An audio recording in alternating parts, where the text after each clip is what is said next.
Hello friends, welcome back to our channel. So ముందుగా అయితే మన ఛానల్ని సబ్స్క్రైబ్ చేసుకోండి. స్నేహితుల ప్రస్తావన వస్తే శ్రీకృష్ణుడు కుచేలుడి స్నేహం గురించి తప్పనిసరిగా వస్తుంది. బాల్యంలో వీళ్ళిద్దరూ కలిసి చదువుకున్నారు.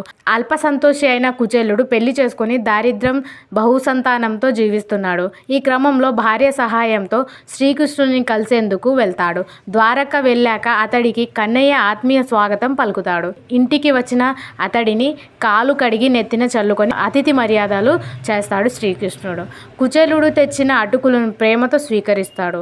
కృష్ణుడి మర్యాదలకు పొంగిపోయి కొంచెం దూరం వెళ్ళాక అసలు విషయం గుర్తుకు వచ్చిన మిత్రుడిని కలిశాననే ఆనందంతో కుచేలుడు ఇంటికి వెళ్తాడు.